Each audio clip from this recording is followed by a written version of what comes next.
நேயர்கள் அனைவருக்கும் வணக்கம். வெல்கம் டு ரெஜினாதாஸ் சமையல். இன்னைக்கு சண்டே ஸ்பெஷல் என்னன்னா நெய் சிக்கன் பிரியாணியும் சிக்கன் 65 பண்ண போறேன்.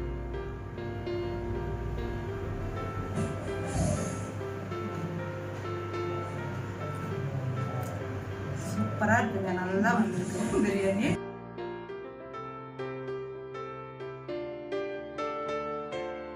ஸ்பூன் நெய் ஊற்றிக்கலாம். ஆயில் 2 ஸ்பூன் ஊற்றிக்கலாம்.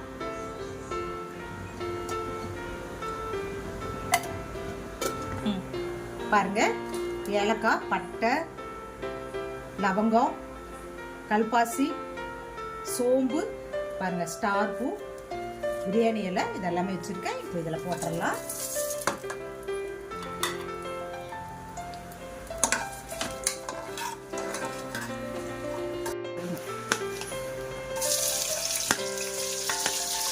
பாருங்க, இப்போ இதில் வெங்காயம் போட்டுக்கலாம்.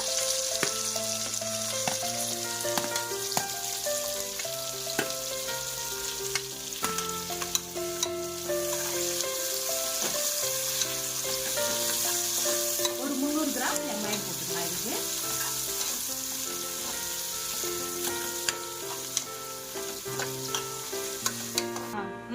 பாருங்க 65 மசாலா போடுறோம். 2 ஸ்பூன் போட்டாச்சு. அடுத்து வந்து கொஞ்சம் காரத்துக்கு கொஞ்சம் மிளகாத்தூள் போட்டுக்கலாம். அடுத்து வந்து 2 ஸ்பூன் பாருங்க, பெரிய ஸ்பூன்ல 1 ஸ்பூன் இஞ்சி பூண்டு பேஸ்ட் போட்டுக்கலாம். அடுத்து வந்து கார்ன்ஃப்ளவர் மாவு, பாருங்க கார்ன்ஃப்ளவர் மாவு போட்டுக்கலாம். இதுல தேவையான அளவு போட்டுக்கலாம். சால்ட் தேவையான அளவு சால்ட் போட்டுக்கலாம். இதுக்கு போட்டுட்டு அடுத்து வந்து மஞ்சத்தூள் கொஞ்சம் போட்டுக்கலாம். போட்டுட்டு அதை நல்லா இதில் லெமன் புழிஞ்சு விட்டுக்கலாம். லெமன் போட்டுட்டு இப்போ நல்லா இதை பிசைஞ்சு ரெடி பண்ணி வச்சிடலாம்.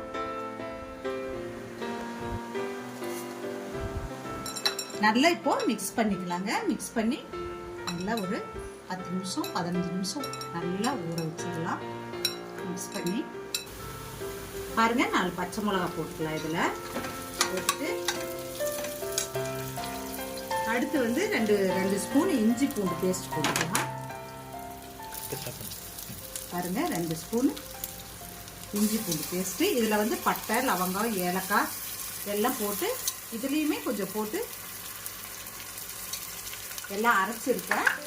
அதனால் நீங்களும் அதே மாதிரி போட்டு அரைச்சிக்கோங்க. ஏன்னா இஞ்சி பூண்டு விழுது நம்ம அரைக்கும் போது அதில் வந்து இஞ்சி பூண்டு, பட்டை, லவங்கம், ஏலக்காய் இதெல்லாம் போட்டு கொஞ்சம் அரைச்சோம்னா பிரியாணிக்கு நல்லா வாசனை கொடுக்கும். அதனால் டேஸ்ட்டும் நல்லா இருக்கும். நீங்கள் சிக்கன் பிரியாணிலாம் பண்ணும்போது இந்த மாதிரி பண்ணிக்கோங்க, ரொம்ப நல்லா இருக்கும். வாசனை நல்லா இருக்கும், டேஸ்ட்டும் நல்லா இருக்கும். பாருங்க, மசாலா போட்டாச்சு. ஒரு 10 நிமிஷம் விட்டு நம்ம எடுத்து எண்ணெயில் போட்டு ஃப்ரை பண்ணிடலாம். கொஞ்சம் ஊறட்டும். பாருங்க, ஒரு கை புதினா போட்டுக்கலாம். இதில் போட்டு நல்லா இஞ்சி பூண்டெல்லாம் வாசனை வர அளவுக்கு நல்லா அதை வணக்கி விடுங்க எண்ணெயில். பாருங்க, 1 ஸ்பூன் மல்லித்தூள் போட்டுக்கலாம். அடுத்தது வந்து பிரியாணி மசாலா பாருங்க 2 ஸ்பூன் போட்டுக்கலாம். இதில் அடுத்து வந்து கொஞ்சம் மிளகாத்தூள், கொஞ்சம் ஒரு சிட்டிக்கு மிளகாத்தூள் போட்டுக்கலாம். அடுத்து வந்து சால்ட் நீங்கள் போட்டுக்கலாம். தேவையான அளவு நீங்கள் போட்டுக்கோங்க.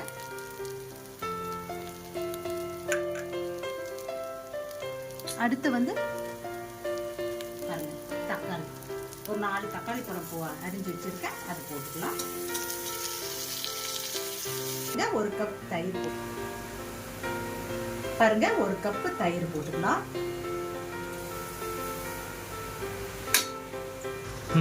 பாருங்க, இப்ப சிக்கன் போட்டுக்கலாம். 1 கிலோ சிக்கன் போடுறேன். இதுல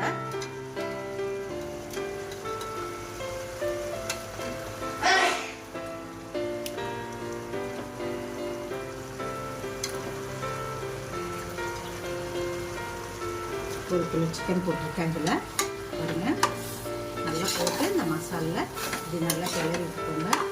கிளறிட்டு நல்லா ஒரு 5 நிமிஷம் இந்த மசாலே வேகட்டும். நல்லா இந்த மசாலெலாம் இந்த சிக்கனில் பிடிச்சாதான் நமக்கு பிரியாணி டேஸ்ட்டும் நல்லாயிருக்கும், சிக்கனும் நல்லாயிருக்கும் டேஸ்ட்டாக. அதனால இந்த மாதிரி வேக விடுங்க நல்லதுல. பாருங்கள் இது ரெடி ஆயிடுச்சு. இப்போ நம்ம அப்படியே சில்லியும் போட்டுக்கலாம் இந்த பக்கம்.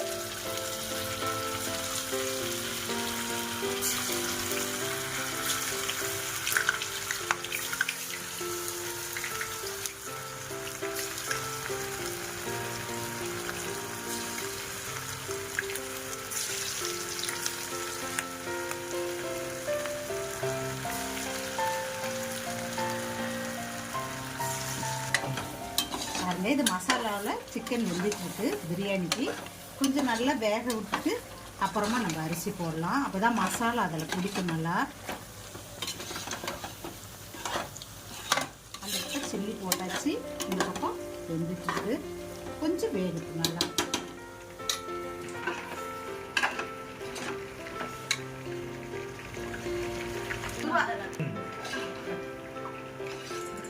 பாருங்க சிக்கன் ஓரளவுக்கு வெந்து வந்துருச்சு. இப்போ நம்ம அரிசி போட்டாச்சுன்னா சரியா இருக்கும். பாருங்கள் ஓரளவுக்கு வெந்து வந்துருச்சு. இப்போ நம்ம அரிசி போட்டு இது பண்ணுவோம். அந்தாண்ட சில்லி ரெடி ஆகிட்டு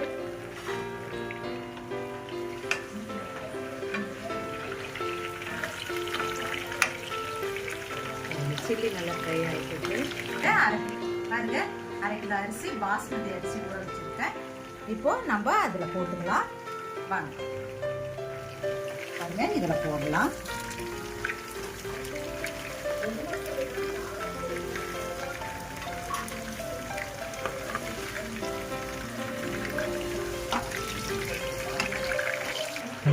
பாருங்க இப்போ 2 டம்ளர் அரிசிக்கு 3 டம்ளர் தண்ணி வைக்க போறேன்.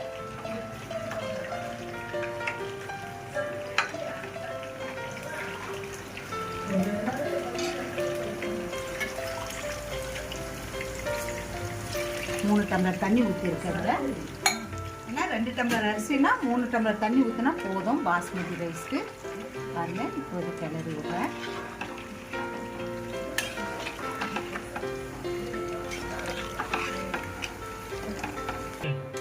பாருங்க சில்லி ரெடி ஆயிடுச்சு. இப்போ எடுத்துடலாம் அதை.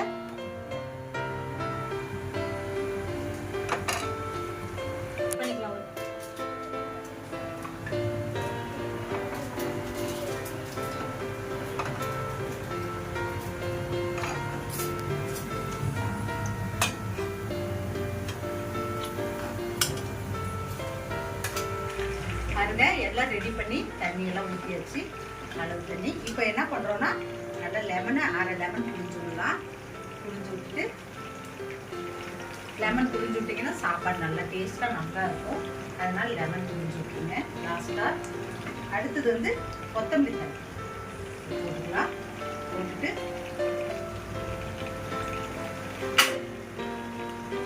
நல்லா கிளறி விட்டுட்டு அடுத்தது கலர் வேணும்னா நீங்க போட்டுக்கலாம், தேவைன்னா போட்டுக்கலாம், இல்லைன்னா நார்மல் கலர்லயே கூட பிரியாணி பண்ணிக்கலாம். பாருங்க இப்போ எப்படி ரெடி ஆயிருக்குன்னு பாருங்க. இப்போ நம்ம இது பாருங்க எல்லாம் ரெடி பண்ணியாச்சு. இப்போ என்ன பண்ண போறோம்னா க்ளோஸ் பண்ணிடலாம். வச்சு க்ளோஸ் பண்ணிடலாம். க்ளோஸ் பண்ணி உங்கள் குக்கரை பொறுத்து எத்தனை விசில் விடுறதுன்னு. நான் வந்து 2 விசில் தான் விடுவேன். பாப்போம் எப்படி வருதுன்ட்டு. அந்த பிறகு உங்களுக்கு காட்டுறேன். பாருங்க பிரியாணி ரெடி ஆயிடுச்சு. இப்போ எப்படி இருக்குன்னு பார்க்கலாம் வாங்க.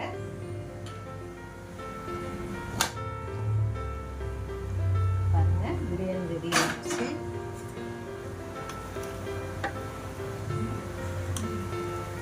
சூப்பராக வந்துருக்கு பாருங்க. பலன்னு வந்துருக்கு.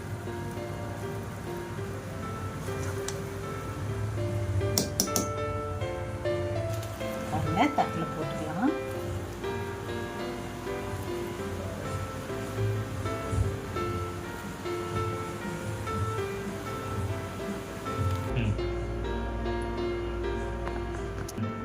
பாருங்க பிரியாணி ரெடி ஆயிடுச்சு. சூப்பரா வந்திருக்கு. இப்போ எப்படி இருக்குன்னு சாப்பிட்டு பார்க்கலாம்.